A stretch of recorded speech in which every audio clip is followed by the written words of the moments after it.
Hoy nos encontramos con los modales de obligación must y have to. Hola chicos y bienvenidos a X-English.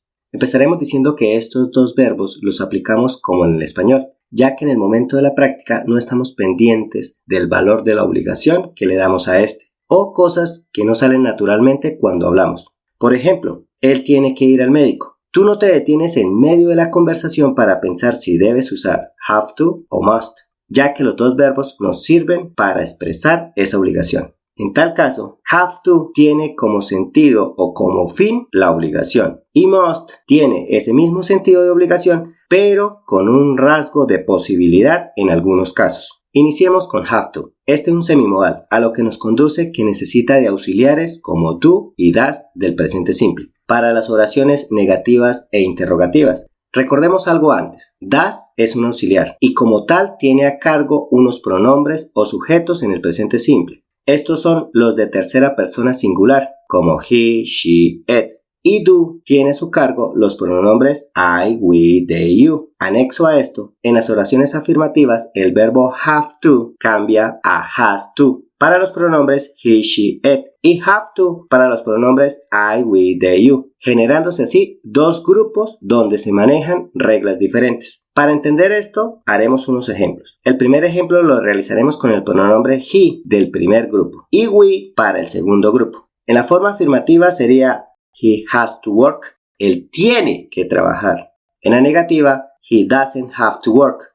En la interrogativa, does he have to work?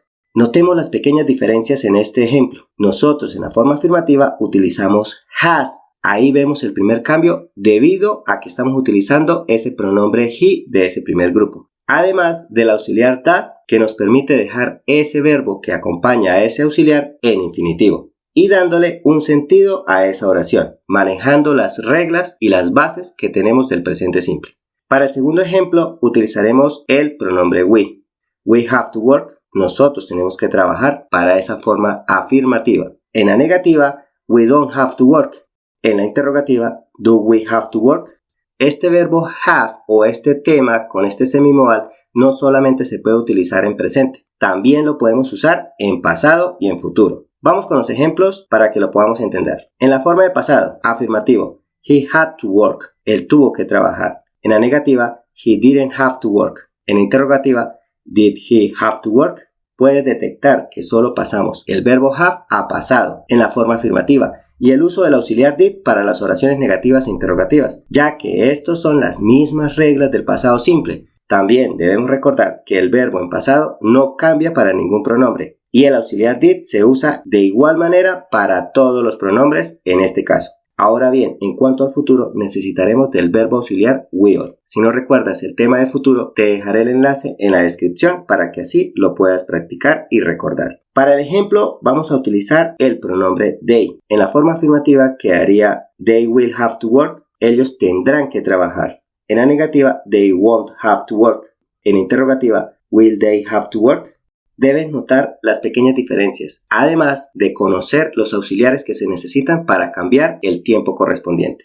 En cuanto a must, debemos entender que este es un verbo modal, ya que el verbo que acompaña al modal va en infinitivo o su forma base. Además, este tipo de modal no usa auxiliares y se usa de la misma manera con todos los pronombres personales. Vamos al ejemplo para entender bien este tema. El primero sería en esa forma de obligación.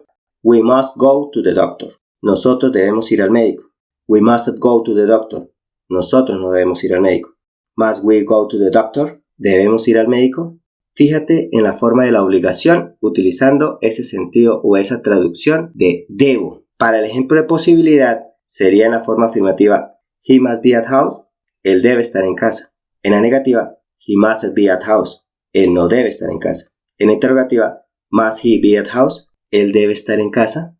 Observemos que este modal tiene su forma corta en la oración negativa como mustn't y que el uso de la posibilidad es muy común usar el verbo to be en infinitivo o su forma básica después del must.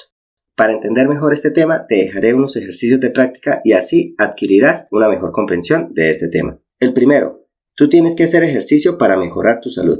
El segundo, Mafe tuvo que leer el tema para entenderlo. El tercero, tú no debes fumar dentro de la habitación. Y el último, él debe ser su pareja. Espero tus comentarios acerca de este ejercicio. De esta manera damos por terminado este tema, sin antes alentarte a ver el video de práctica para tener una mejor comprensión y agilidad en el manejo de este tipo de contenido. No olvides darle like, suscribirte y compartir. Asimismo, un saludo y hasta la próxima.